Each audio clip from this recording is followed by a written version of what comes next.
G20 की मेजबानी देखकर दुनिया के बड़े से बड़े ताकतवर देश हैरान रह गए। पूरी दुनिया ये मानकर चल रही थी कि यूक्रेन युद्ध की वजह से G20 के लीडर्स जॉइंट डिक्लेरेशन पर राजी नहीं होंगे, क्योंकि इस मामले में रूस, चीन, अमेरिका, यूरोप अड़ियल रुख अपनाए हुए हैं। लेकिन करीब 2 घंटे तक दुनिया भर के डिप्लोमेट्स के साथ बातचीत करके 300 बायलैटरल मीटिंग्स करके भारत ने ऐसा फॉर्मूला निकाला जिस पर एक दूसरे के दुश्मन अमेरिका और रूस दोनों राजी हो गए।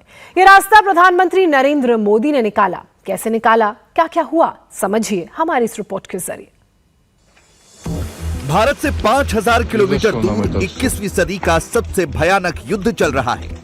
इस युद्ध में एक तरफ है दुनिया में सबसे ज्यादा एटमी हथियारों से लैस रूस, जिसके पास 6000 से ज्यादा न्यूक्लियर बम है।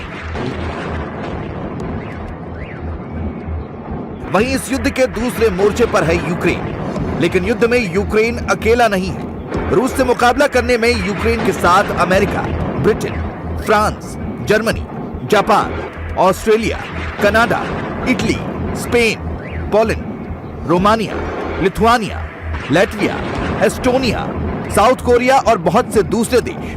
भले ही मोर्चे पर यूक्रेन के सैनिक लड़ रहे हैं, लेकिन ये सारे देश हथियारों और पैसे से यूक्रेन की मदद कर रहे हैं।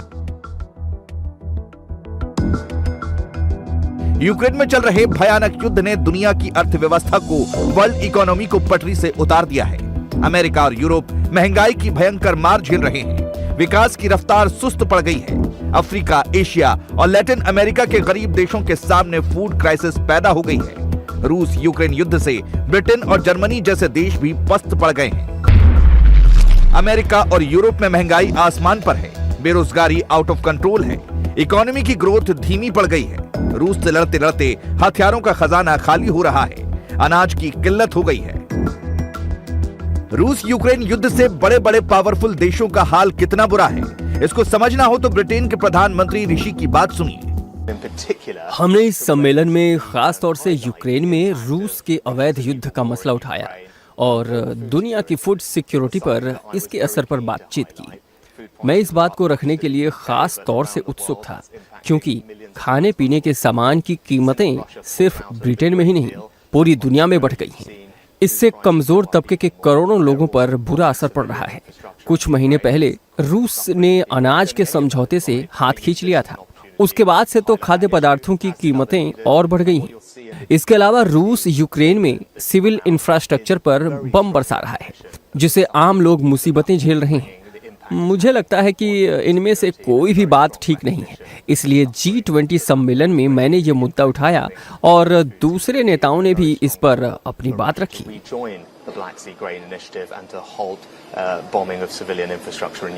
रूस यूक्रेन पर दुनिया बटी हुई है पर थी। सबकी उम्मीदें नरेंद्र मोदी पर टिकी थी।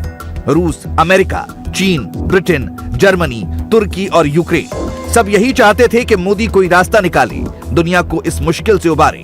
इसीलिए जब सम्मेलन के आखिरी दिन मोदी ने ऐलान किया कि G20 डिक्लेरेशन पर सारे देश सहमत हो गए हैं, तो भारत मंडपम तालियों की गड़गड़ाहट से गूंज उठा। अभी अभी एक खुशखबरी मिली है।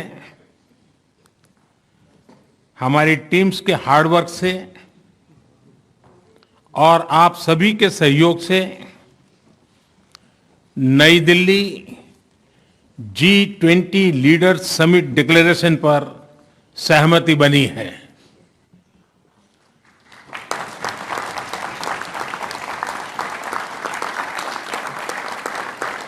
मेरा प्रस्ताव है कि इस लीडर्स डिक्लेरेशन को भी एडॉप्ट किया जाए।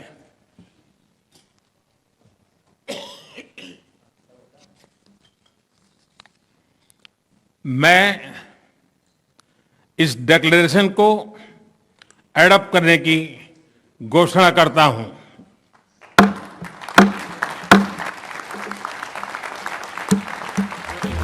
रूस यूक्रेन के मसले पर प्रधानमंत्री मोदी ने ऐसा कमाल किया कि रूस ने भी तारीफ की और पश्चिमी देशों ने भी वाह वाह कहा। सबने हिंदुस्तान की लीडरशिप को झुककर सलाम किया। такой консолидированный. मोटे तौर पर विकासशील देशों ने जब अपने वाजिब हितों की रक्षा की कोशिश की, इसकी वजह से वो पश्चिमी देशों को इस सम्मेलन पर यूक्रेन का मसला थोपने से रोकने में सफल हो गए, क्योंकि पश्चिमी देश इस सम्मेलन में भी यूक्रेन के नाम पर पूरा एजेंडा हाईजैक करना चाहते थे और विकासशील देशों को उनके मसलों पर बात करने से रोकना चाहते थे। और ये बात अहम बात है कि घोषणा पत्र में इसे यूक्रेन का पैराग्राफ कहा गया है। इसे आम सहमति के विषय के तौर पर शामिल किया गया है, लेकिन ये सिर्फ यूक्रेन पर नहीं है। हाँ, यूक्रेन संकट का जिक्र है, लेकिन इसका मकसद दुनिया में हर जगह के संघर्ष को सुलझाने पर जोर देना है। В контексте необходимости урегулирования всех конфликтов, которые в мире существуют. Wir haben hier यहाँ हमारी बैठक बेहद कामयाब रही है। हमने कई मसलों में सफलता हासिल की है, जिसके बारे में हमें लग ही नहीं रहा था कि हम कामयाब होंगे। और मेरे लिए इस कामयाबी का सबसे बड़ा उदाहरण यही है कि उस घोषणा पत्र पर आखिर में रूस भी सहमत हो गया, जिसका वो विरोध कर रहा था, क्योंकि हम सब राजी हो गए थे। और इसीलिए मैं इस नतीजे पर पहुंचा हूँ कि ये बहुत अच्छा है और कामयाब है, क्योंकि लंबे समय तक हम लोगों को लग ही नहीं रहा था कि बात बन पाएगी। और आपने पढ़ा ही होगा कि हम अंत में राजी हो गए। und ein Erfolg, weil das lange nicht sich abgezeichnet hat, dass wir so weit kommen und es klar ist, was man darin zu lesen hat. एक साल पहले जब इंडोनेशिया के बाली में G20 शिखर सम्मेलन हुआ था, तब यूक्रेन और रूस के युद्ध पर दुनिया पूरी तरह बटी हुई थी।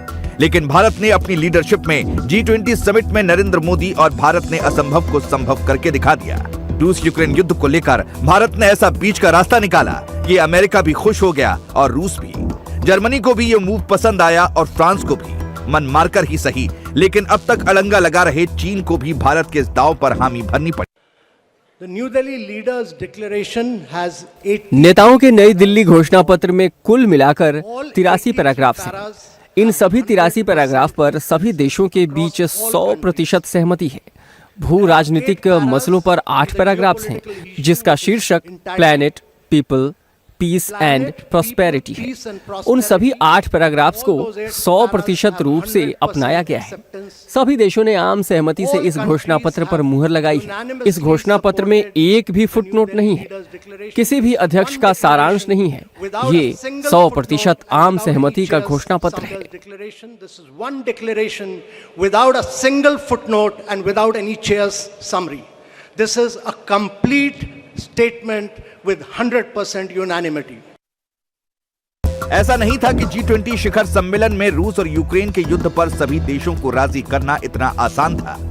रूस के प्रेसिडेंट पुतिन तो समिट में आए नहीं, चीन के राष्ट्रपति शी जिनपिंग भी नहीं आए। वहीं पश्चिमी देश शुरुआत से ही इस मुद्दे पर बेहद एग्रेसिव थे। वो चाहते थे कि भारत रूस की आलोचना करे, पुतिन के खिलाफ प्रस्ताव पारित करे, यूक्रेन को इस समिट में बुलाए और इसका एजेंडा कोई और देश हाईजैक नहीं कर सकेगा। मोदी ने रूस से और प्रेसिडेंट पुतिन से अपनी दोस्ती निभाई, लेकिन इस युद्ध से परेशानी झेल रहे यूक्रेन से हमदर्दी भी निभाई। भारत ने पश्चिमी देशों की इकोनॉमी और महंगाई की मुश्किल को भी समझा और अफ्रीका, लैटिन अमेरिका और एशियाई देशों में युद्ध की वजह से पैदा हुए अनाज के संकट के हल का भी रास्ता सुझाया। मोदी ने दुनिया से दो टूक लफ्जों में कहा कि युद्ध का दौर बीत गया, ये वक्त सबका साथ और सबके विकास का है, किसी को इग्नोर नहीं किया जा सकता। फ्रेंड्स, कोविड-19 के बाद विश्व में एक बहुत बड़ा संकट विश्वास के अभाव का आया है। युद्ध ने इस ट्रस्ट डेफिसिट को और गहरा किया है।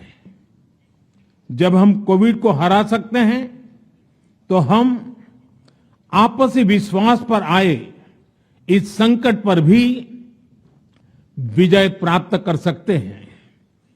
आज G20 के प्रेसिडेंट के तौर पर भारत पूरी दुनिया का आह्वान करता है कि हम मिलकर सबसे पहले इस ग्लोबल ट्रस्ट डेफिसिट को एक विश्वास, एक भरोसे में बदलें। यह हम सभी के साथ मिलकर चलने का समय है और इसलिए सबका साथ, सबका विकास, सबका विश्वास, सबका प्रयास का मंत्र हम सभी के लिए एक पथ प्रदर्शक बन सकता है।